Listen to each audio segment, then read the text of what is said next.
করোনার দেশীয় টিকা বঙ্গভ্যাক্স মানবদেহে পরীক্ষার অনুমোদন আগামী বছরের শুরুতেই বাজারজাতের আশা।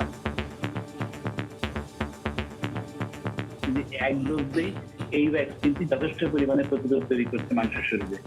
সেই প্রেক্ষাপটে আমরা আশা করতেই পারি যে আমরা সম্ভবত একটি এক ডোজের mRNA ভ্যাকসিনের দিকে এগিয়ে যাচ্ছি। শিগগিরই বিদেশি টিকা উৎপাদন হবে দেশে।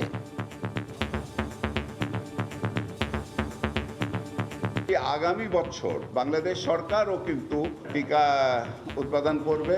যা যা করার ওটার জন্য আমাদের স্বাস্থ্য মন্ত্রণালয় থেকেও উদ্যোগগুলি নেওয়া হচ্ছে। দেখছিলেন প্রধান শিরোনাম, রাতের সময়ে সঙ্গে আছি আমি জাফর সাদিক। এবার অন্যান্য শীর্ষ সংবাদ। কম টাকায় বিআরটি প্রকল্পের ঠিকাদারি নিয়ে কাজে অনীহা চীনা প্রতিষ্ঠানের, ছাড় না দেওয়ার হুঁশিয়ারি কর্তৃপক্ষের। বছরের পর বছর চরম ভোগান্তি গাজীপুরবাসীর। এবং পুরুষ দলের ভরাডুবির মধ্যে আশার আলো নারী ক্রিকেট দল। বিশ্বকাপ বাছাইয়ে যুক্তরাষ্ট্রকে উড়িয়ে দিল 270 রানে। দেশের প্রথম সেঞ্চুরি শারমিন সুক্তার।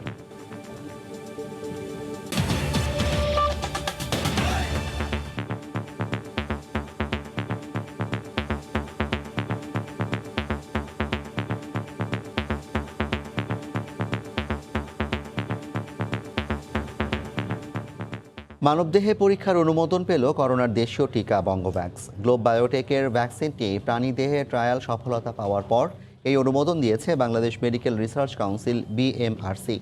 এরপর ওষুধ প্রশাসনের অনুমোদনের জন্য আবেদন করবে প্রতিষ্ঠানটি। আগামী বছরের শুরুর দিকেই বাণিজ্যিক উৎপাদনের আশা করছেন সংশ্লিষ্টরা। We can't afford to lose any more. 2 July 2020 তখন কেবল দু একটি টিকার অনুমোদন মিলেছে, বাকিগুলো গবেষণার টেবিলে। কোভিড থেকে বাঁচার যে কোনো একটি পথ খুঁজতে হিমশিম গোটা দুনিয়া। ঠিক তখন বাংলার এক তরুণ তুর্কির এমন ঘোষণা, Why we should make our own vaccine. I like to emphasize that we don't want to lose any more happiness, we don't want to lose any more people. নানা চড়াই উতরাই পেরিয়ে অবশেষে মানবদেহে ক্লিনিক্যাল ট্রায়ালের অনুমোদন পেলেও দেশীয় প্রতিষ্ঠান গ্লোব বায়োটেকের বঙ্গভ্যাক্স। মানুষের ফেজ 1 ক্লিনিক্যাল ট্রায়ালটি করার দিকে এগিয়ে যাচ্ছি। এটি করতে আমাদের 35 দিন সময় লাগবে বলে আমরা ধারণা করছি। এটি শেষ হওয়ার পর আমরা ফেজ 2 ক্লিনিক্যাল ট্রায়ালের জন্য আবেদন করব এবং সেটি করতে আমাদের 35 দিন সময় লাগবে। এর মাঝে কিছুটা সময় লাগবে অনুমোদনগুলো নেওয়ার জন্য এবং সবশেষে আমাদের একটি ফেজ 3 ক্লিনিক্যাল ট্রায়াল করতে হবে। এর আগে BMRCতে গত 1 নভেম্বর বানরের দেহে চালানো পরীক্ষার ফলাফল সংক্রান্ত প্রতিবেদন জমা দেয় গ্লোব বায়োটেক। প্রতিবেদন জমার পর গত রোববার বৈঠকে বসে BMRCর ন্যাশনাল রিসার্চ ইথিক্স কমিটি। ওই দিনের উচ্চ পর্যায়ের বৈঠক থেকেই মূলত টিকাটি মানবদেহে পরীক্ষার অনুমোদন মিলে। বঙ্গভ্যাক্স টিকাটি 1 ডোজের। ইঁদুরের দেহে টিকাটি পরীক্ষা করে 95% কার্যকারিতা পায় গ্লোব বায়োটেক। টিকাটি শতভাগ নিরাপদ বলেও প্রমাণিত হয়। পরে BMRCর নির্দেশনা অনুযায়ী বানরের দেহে পরীক্ষা চালানো হয়। সিআরও প্রতিষ্ঠান বলছে, এরপর ওষুধ প্রশাসন অধিদপ্তরের অনুমোদন পেলেই শুরু করা যাবে মানবদেহে পরীক্ষামূলক প্রয়োগ। সবকিছু যদি যেভাবে সুন্দরভাবে এগিয়ে যাচ্ছে সেভাবে এগিয়ে যায়, তাহলে আগামী বছরের প্রথমার্ধেই বাংলাদেশের মানুষ তাদের নিজের দেশে উৎপাদিত এবং উদ্ভাবিত ভ্যাকসিন প্রয়োগ করে এই কোভিড প্যান্ডেমিককে চূড়ান্তভাবে পরাজিত করার ক্ষেত্রে একটা বড় অগ্রগতি অর্জন করবে। এর আগে চলতি বছরের 17 জানুয়ারি বঙ্গভ্যাক্সের প্রথম ও দ্বিতীয় পর্যায়ে নীতিগত পরীক্ষার জন্য BMRCর কাছে প্রোটোকল জমা দেয় গ্লোব বায়োটেক। BMRCর চাহিদা অনুযায়ী সংশোধিত প্রোটোকল জমা পড়ে 17 ফেব্রুয়ারি। ফারুক ভূঁইয়া, রবিন, সময় সংবাদ, ঢাকা। এ বিষয়ে কথা বলতে স্টুডিওতে আছেন কামরুজ্জামান মামুন, যাচ্ছি তার কাছে। মামুন, আপনার কাছে তো যে প্যাকেজটি আমরা দেখলাম প্রতিবেদনটি, সেখানে বলা হয়েছে যে খুব শীঘ্রই হয়তো দেশীয় টিকা আমরা পেতে যাচ্ছি। অনেকদিন ধরে এটি নিয়ে আলোচনা হচ্ছে। আপনার কাছে এই বিষয়ে বিস্তারিত আরও কি তথ্য আছে? জাফর, বাংলাদেশ চিকিৎসা গবেষণা কাউন্সিল BMRCর আজকের যে অনুমতি, সেই অনুমতি দেওয়ার মাধ্যমে কিন্তু দেশীয় প্রতিষ্ঠান হিসেবে, একমাত্র দেশীয় প্রতিষ্ঠান হিসেবে গ্লোব বায়োটেক এই যে ভ্যাকসিন তৈরির লড়াইয়ে এগিয়ে গেল অনেকটাই। জানিয়ে রাখি যে এই যে গ্লোব বায়োটেকের এই বঙ্গভ্যাক তৈরির যে শুরুর ঘটনা, শুরু থেকে এখন পর্যন্ত, এবং বঙ্গভ্যাক ভ্যাকসিনটি আসলে কোন ধরনের ভ্যাকসিন বা এটি কেমন তাপমাত্রায় সংরক্ষণ করতে হবে, এই যাবতীয় বিষয় বা বাজারজাতকরণের আগে যে মানবদেহের ট্রায়ালের বিষয়গুলো রয়েছে সেগুলো কিভাবে করা হবে, সেই সমস্ত বিষয় সম্পর্কে আপনাকে জানানোর চেষ্টা করবো। আমরা শুরুতে একটু নজর রাখতে চাই যে এই টিকা তৈরির যে শুরু বা বঙ্গভ্যাক তৈরির ক্ষেত্রে গ্লোব বায়োটেকের যে সংবাদ সম্মেলন প্রথম করে তারা আসলে বিষয়টি বাংলাদেশের মানুষের সামনে নিয়ে এসেছিলেন, তা হলো তারা 2রা জুলাই সংবাদ সম্মেলন করেন এবং সেই সময় গ্লোব বায়োটেকের পক্ষ থেকে জানানো হয় যে তারা প্রাণীদেহে তাদের এই যে বঙ্গভ্যাক ভ্যাকসিন, এই বঙ্গভ্যাক ভ্যাকসিনটি তারা প্রয়োগ করেছেন এবং সেখানে সফলতার কথা তারা বলেন, তারা সফল হয়েছেন। তারপরও তারা সংবাদ সম্মেলনে তারা জানান যে তাদেরকে পর্যাপ্ত অনুমতি এবং সুযোগ সুবিধা দেওয়া হলে তারা এই বঙ্গভ্যাক ভ্যাকসিনটি মানবদেহে প্রয়োগের জন্য তারা তৈরি করতে পারবেন। তো টিকা সক্ষমতার প্রথম খবর আসে 2রা জুলাই, সেদিনই আসলে বাংলাদেশের মানুষ জানে প্রথম যে গ্লোব বায়োটেক টিকা তৈরি করতে যাচ্ছে। তারপর 1 এগুলো নভেম্বর হচ্ছে 2020 সালের 2রা জুলাই, আসলে আজ থেকে 1.5 বছর আগে। 1.5 বছর আগে এই যে যাত্রা, এই যাত্রাটা শুরু হয়েছিল কিন্তু 1.5 বছর আগে, অর্থাৎ 2020-এর 2রা জুলাই। সেই বছরেরই 1 নভেম্বর বানরের দেহে তারা পরীক্ষামূলক প্রয়োগ করে এবং সেখানেও তারা সফলতার কথা আমাদেরকে জানিয়েছিলেন। এরপর খরগোশের শরীরে টিকার পরীক্ষামূলক প্রয়োগের সফলতার দাবি করে বিএমআরসিতে আবেদন করে মানবদেহে ট্রায়ালের। এবং এই যে মানবদেহে ট্রায়ালের আবেদন করা হয় তখন কিন্তু বিএমআরসি তাদের যে বক্তব্য, সেই বক্তব্যে বিএমআরসি জানিয়েছিল যে বানর কিংবা শিম্পাঞ্জির ওপরে আবারও পরীক্ষা করতে হবে, পরীক্ষা করার পর তাদের যে সংশোধিত আবেদন সেটি জমা দিতে হবে। অর্থাৎ প্রথম যে আবেদন গ্লোব বায়োটেক করলো বিএমআরসিতে, সেই বিএমআরসি আবেদন গ্রহণ করে তারা পুনরায় সংশোধিত আবেদন জমা দিতে বলেছে গ্লোব বায়োটেক। কিন্তু সে সময় কিন্তু আমরা যেটা জেনেছিলাম যে বিএমআরসির কাছে আবেদনটা দীর্ঘদিন ধরে ঝুলেছিল, তারা কিছুই জানায়নি তখন, অনেক দিন ধরে এরকম কিছু বিষয় তথ্য ছিল তখন। সেটি আসলে সময় সাপেক্ষ ব্যাপার এবং বিএমআরসির যে বক্তব্য সেটি হলো যে আসলে এই ভ্যাকসিন তো একটি খুবই সেন্সিটিভ বিষয়, অর্থাৎ স্পর্শকাতর একটি বিষয় এবং এই যে ভ্যাকসিনটি মানবদেহে ট্রায়ালের জন্য আগের যে ধরনের ট্রায়ালগুলো আছে সেই ট্রায়ালগুলো পরিপূর্ণ হচ্ছে কিনা বা সেই ট্রায়ালগুলোতে কোনো ঘাটতি থাকলে সেটি মানবদেহের জন্যই বা পরবর্তীতে বাংলাদেশের জন্যই কিন্তু ক্ষতি বয়ে নিয়ে আসতে পারতো। এই কারণে কিছুটা সময় লেগেছে বলে বিএমআরসির বক্তব্য। তো বিএমআরসি যেটি আসলে তারপরে জানিয়েছিল, প্রথম আবেদনের পরে দ্বিতীয়বার বিএমআরসি যেটি জানিয়েছিল যে বানর কিংবা শিম্পাঞ্জির শরীরে পুনরায় এটির প্রয়োগ করে, পরীক্ষামূলক প্রয়োগ করে তারপর তাদেরকে যে সংশোধিত আবেদন সেটি জমা দিতে হবে এবং 1 আগস্ট তারা এই সংশোধিত আবেদনটি কিন্তু জমা দিয়েছিলেন গ্লোব বায়োটেক এবং সেই সময় তারা 56টি বানরের শরীরে এই যে বঙ্গভ্যাক্স ভ্যাকসিন, এই ভ্যাকসিনটির প্রয়োগ করে তারা সফলতা পেয়েছেন। একটু যদি টিকার বৈশিষ্ট্যটা কি জানাতেন আমাদেরকে।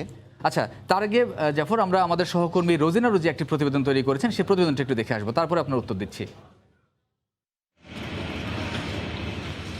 করোনা মহামারী রুখতে যখন ভ্যাকসিনের বাজারজাতকরণ সবে শুরুর দিকে, ঠিক সে সময় থেকেই অক্সফোর্ড অ্যাস্ট্রাজেনেকার ফর্মুলায় ভারতের সিরাম ইনস্টিটিউটে টিকা নিতে প্রতিবেশী দেশটির সঙ্গে চুক্তি করে বাংলাদেশ। 3 কোটি কোভিশিল্ড ভ্যাকসিন কেনার জন্য আর্থিক চুক্তি হলেও প্রতিশ্রুতি রক্ষা হয়নি সেই দেনা পাওনায়।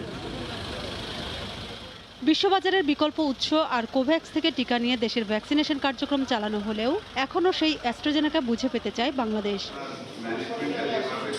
আগামী মাস থেকে পরের বছরের প্রথম ভাগের মধ্যেই সিরাম ইনস্টিটিউটের প্রতিশ্রুত টিকা আসা শেষ হবে বলে জানান প্রধানমন্ত্রীর বেসরকারি শিল্প ও বিনিয়োগ বিষয়ক উপদেষ্টা সালমান এফ রহমান। ওরা বলেছে আগামী মাস থেকে আবার শুরু করবে আর আগামী বছরের ফার্স্ট কোয়ার্টারের মধ্যে আমাদের যে বাকি টিকা আছে সেরাম থেকে যেটা পাওয়ার আছে সেটা আমরা ইনশাল্লাহ আমরা পেয়ে যাব।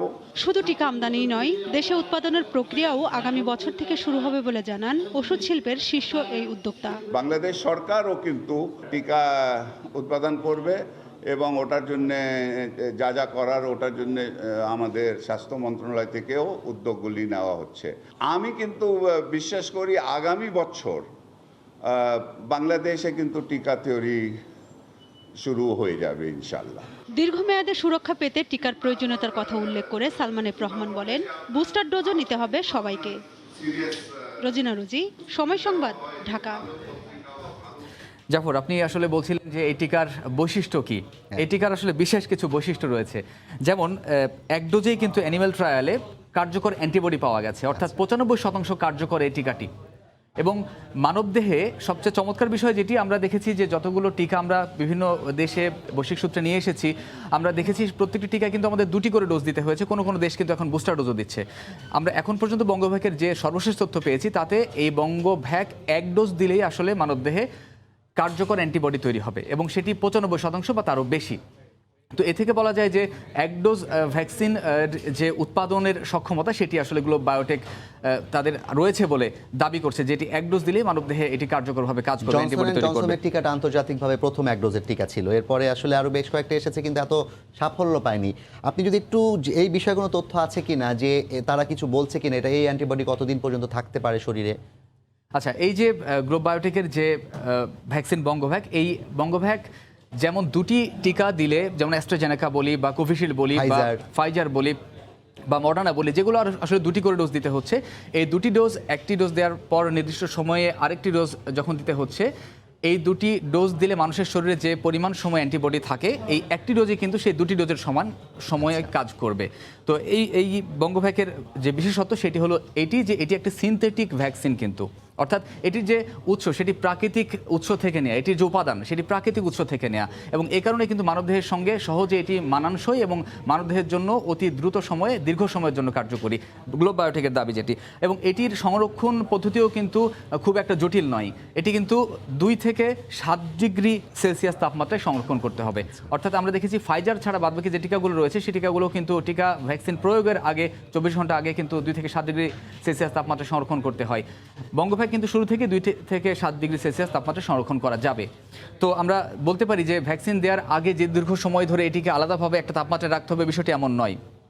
আর এই যে টিকার 3টি ধাপে ট্রায়াল যে মানবদেহে চালানো হবে, মানবদেহে ট্রায়াল চালানোর জন্য 3টি ফেজ রয়েছে, অর্থাৎ প্রথম ফেজ, দ্বিতীয় ফেজ এবং তৃতীয় ফেজ। প্রথম ফেজে কিন্তু 1 থেকে 50 জন, অর্থাৎ 1 থেকে 50 জন মানুষের শরীরে টিকাটি প্রয়োগ করা হবে, এবং দ্বিতীয় ফেজে 200 থেকে 250 জন মানুষের শরীরে দেওয়া হবে। তবে বঙ্গভ্যাক যেটি বলছে, এই গ্লোব বায়োটেক যেটি বলছে যে তারা ওষুধ প্রশাসন অধিদপ্তরের কাছে আবেদন করবেন যাতে প্রথম এবং দ্বিতীয় ফেজ তারা একসাথে আসলে চালু করতে পারেন, সেক্ষেত্রে সময় কিছুটা কমে আসবে। এবং তৃতীয় ফেজে কিন্তু প্রায় 500-র বেশি মানুষের শরীরে এই টিকাটি প্রয়োগ করা হবে, এবং তারপর ওষুধ প্রশাসন অধিদপ্তর তাদেরকে এই যে টিকা, এই টিকাটি বাজারজাত করার অনুমতি দেবে। জাফর, তো আমরা যেটা আশাবাদী হতে পারি যে আগামী বছরের শুরু নাগাদ তারা এই টিকাটি বাজারজাত করতে চাচ্ছে। আপনারা কি বিএমআরসির কোনো বক্তব্য পেয়েছেন কিনা, সরাসরি তাদের বক্তব্য যেটি হলো যে গ্লোব বায়োটেক বিএমআরসির সঙ্গে কথা বলেছে, এবং তারা তাদের যে প্রস্তুতি, সেই প্রস্তুতি বলা চলে যে তারা শতভাগ প্রস্তুত জানুয়ারিতে এই যে বঙ্গভ্যাক এটি বাজারজাত করার জন্য। মানে মানব দেহের উপর পরীক্ষাটা যদি ট্রায়ালটা যদি কার্যকর হয় তাহলে বিএমআরসি আর কোনো ধরনের কোনো প্রতিকূলতা সেখানে থাকছে না, এবং তাদেরকে ওষুধ প্রশাসন অধিদপ্তর থেকে বাজারজাত করার অনুমতি দেওয়া হবে। অনেক ধন্যবাদ মামুন আপনাকে। দর্শক, আমাদের সঙ্গে যুক্ত হয়েছিলেন কামরুজ্জামান মামুন, জানাচ্ছিলেন যে গ্লোব বায়োটেকের যে টিকাটি, সেই টিকাটি আসলে বঙ্গভ্যাক্স উৎপাদনের কি পর্যায়ে আছে সে বিষয়ে বিস্তারিত। মাতারবাড়ি কয়লা বিদ্যুৎ কেন্দ্র প্রকল্পে ব্যয় বাড়ল প্রায় 16,000 কোটি টাকা, 44% বাড়িয়ে বর্তমান ব্যয় দাঁড়িয়েছে 51,854 কোটি টাকা। এই বরাদ্দের বেশিরভাগ অর্থ খরচ করা হবে গভীর সমুদ্র বন্দর নির্মাণ কাজে। সকালে এনইসি সম্মেলন কক্ষে প্রধানমন্ত্রী শেখ হাসিনার সভাপতিত্বে অনুষ্ঠিত একনেক সভা শেষে কথা জানান পরিকল্পনা মন্ত্রী। দেশের দক্ষিণ পূর্বাংশে কক্সবাজার, চট্টগ্রাম অঞ্চল ঘিরে উন্নয়নের মহাপরিকল্পনা হাতে নিয়েছে সরকার। তারই অংশ হিসেবে মাতারবাড়িতে কয়লা বিদ্যুৎ কেন্দ্র নির্মাণ করা হচ্ছে। প্রায় 36,000 কোটি টাকা ব্যয়ে প্রকল্পটি 2014 থেকে শুরু হয়ে 2023-এ শেষ হওয়ার কথা।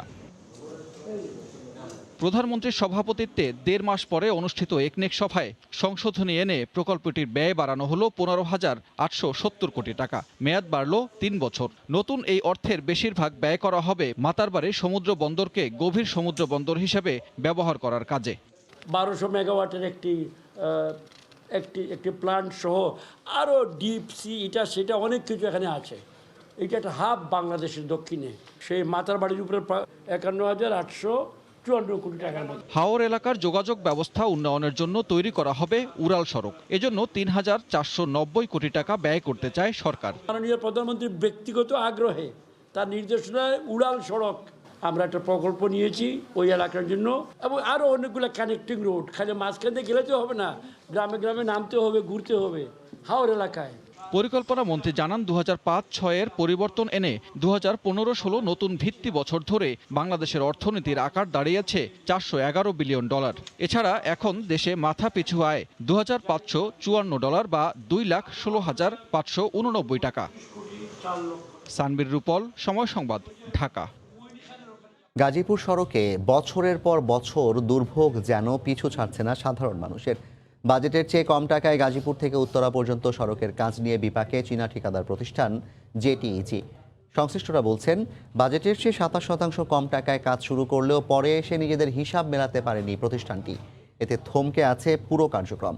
তবে এ পর্যায়ে এসে আর ছাড় দিতে নারাজ কর্তৃপক্ষ। রাশেদ লিমনের রিপোর্ট।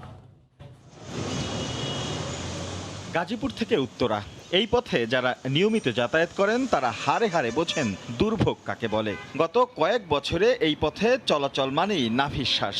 বিশেষ করে টঙ্গী কলেজ গেট থেকে আব্দুল্লাপুর আসতে লেগে যায় কয়েক ঘন্টা। বিআরটি প্রকল্পের চলমান কাজের খানাখন্দই এখন যেন এই পথে গলার কাঁটা। মাঝখান যে গেলে ঢেউ আসে, অলরেডি রাস্তার মাঝে আমরা সেই ঢেউ খাই। খুবই আমাদের ভোগান্তির শেষ নেই, কষ্ট শেষ নয়। 4-5 বছর ধরে এ নিয়ে কম হয়নি জল ঘোলা। তবু প্রকল্পের ধীর গতি কেবল বাড়িয়েছে সাধারণ মানুষের দীর্ঘশ্বাস। সংশ্লিষ্টরা বলছেন, 1100 কোটি টাকা বাজেট থাকলেও চায়না ঠিকাদার প্রতিষ্ঠান Jiangsu transportation engineering company limited JTEG 27% কমে অর্থাৎ প্রায় 900 কোটি টাকায় টেন্ডার বিড করে। ঠিকাদার এই প্রতিষ্ঠানের আন্তর্জাতিক অভিজ্ঞতা থাকলেও এখানে এসে কাজে নেমে খেই হারিয়ে ফেলে প্রতিষ্ঠানটি। তারা যখন দেখছে যে এটা তাদের একটা লুজিং কনসার্ন, তখন ওদের দিক থেকেও যে ইনিশিয়েটিভ, সেই ইনিশিয়েটিভটা আমরা লক্ষ্য করি নাই। তবে এবার কোনো ধরনের ছাড় দিতে নারাজ বিআরটি কর্তৃপক্ষ। এরই মধ্যে প্রকল্প এলাকা ঘুরে দেখা মেলে বেড়েছে কাজের গতি। সড়ক ও উড়াল মিলিয়ে টঙ্গী কলেজ গেট এলাকার 4.5 কিলোমিটার আসছে বছরের মার্চেই খুলে দেওয়ার আশাবাদ তাদের। এখন সাম্প্রতিককালের যেটা, সেই অগ্রগতি কিন্তু আমাদের টার্গেটের চেয়ে বেশি। পুরো প্রকল্প শেষ হবে 2022 সালের শেষ নাগাদ। ধুকতে ধুকতে আর ভুগতে ভুগতে এই পথটি যেন মূর্তমান আতঙ্কে পরিণত হয়েছে। তবে এবার আশার বাণী শোনাচ্ছেন কর্তৃপক্ষ। আর তারা যদি ঠিকঠাক মতো তাদের কথা রাখতে পারে তাহলে হয়তো গুনে গুনে আর একটি বছর, তাহলেই হয়তো দীর্ঘদিনের যানজটে ভোগা এই পথে যাতায়াতকারীরা নতুন করে গতি পাবেন এই পথে। রাশেদ লিমন, সময় সংবাদ, ঢাকা। বেগম খালেদা জিয়াকে মুক্ত করতে হলে বিএনপিকে আদালতের কাছে জামিন নিতে হবে বলে জানিয়েছেন আওয়ামী লীগ নেতা অ্যাডভোকেট কামরুল ইসলাম। তিনি বলেন, সরকারের যতটুকু মানবিকতা দেখানোর ছিল তা দেখানো হয়ে গেছে। বিকেলে কামরাঙ্গীরচরে এক অনুষ্ঠানে কথা বলেন কামরুল ইসলাম। কামরাঙ্গীরচরে আওয়ামী লীগের সদস্য সংগ্রহ অনুষ্ঠানের আয়োজন করা হয়। এতে আরও উপস্থিত ছিলেন ঢাকা মহানগর দক্ষিণ আওয়ামী লীগের সভাপতি আবু আহমদ মান্নাফি।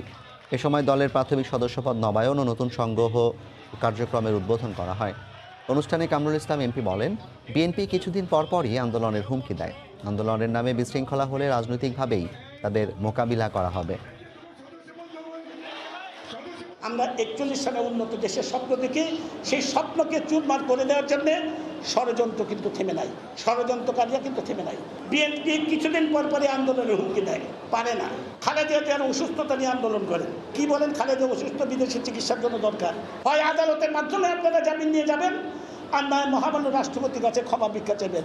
এছাড়া তো সরকারের পক্ষ থেকে যতটুকু মহানুভবতা দেখানোর দরকার ছিল ততটুকু দেখানো হয়েছে।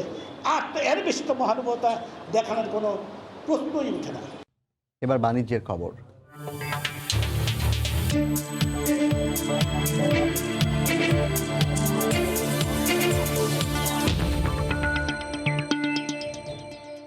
এশিয়ার মার্কেটে জ্বালানি তেলের দাম কমলে দেশীয় দাম সমন্বয় করা হবে বলে জানিয়েছেন বিদ্যুৎ, জ্বালানি ও খনিজ সম্পদ প্রতিমন্ত্রী নসরুল হামিদ।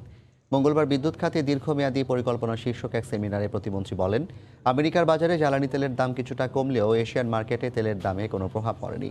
যেহেতু বাংলাদেশ এশিয়ান মার্কেটের উপরই নির্ভরশীল, তাই এখনই দাম সমন্বয় করা যাচ্ছে না।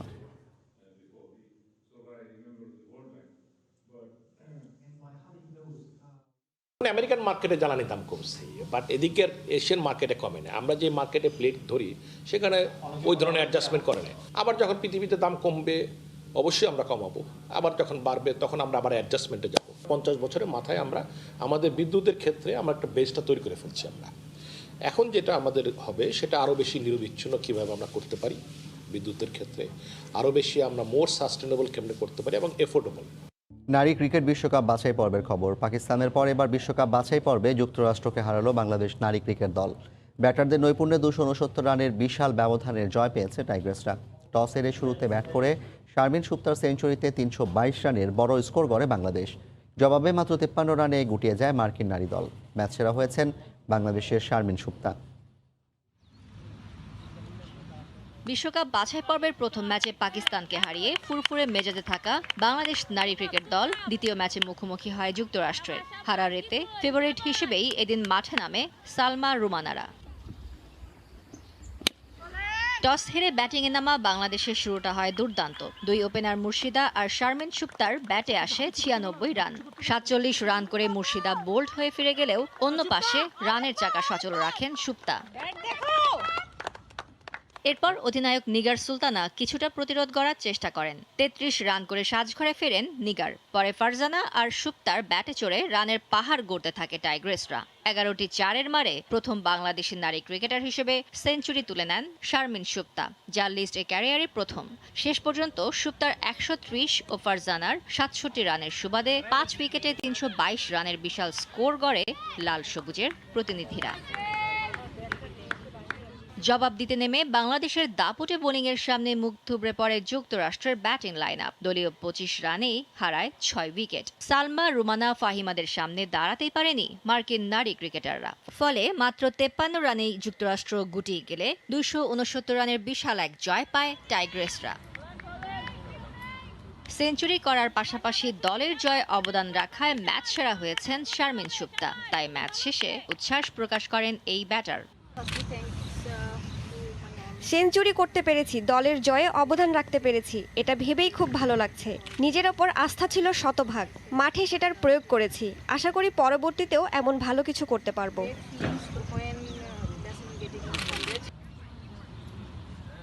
25 নভেম্বর থাইল্যান্ডের বিপক্ষে তৃতীয় ম্যাচে মুখোমুখি হবে বাংলাদেশ। ফারজানা মুমু, সময় সংবাদ। এ পর্যায়ে শীর্ষ সংবাদ জানিয়ে দিচ্ছি আরেকবার। করোনার দেশীয় টিকা বঙ্গভ্যাক্স মানবদেহে পরীক্ষার অনুমোদন। আগামী বছরের শুরুতে বাজারজাতের আশা। শিগগিরই বিদেশি টিকা উৎপাদন হবে দেশে।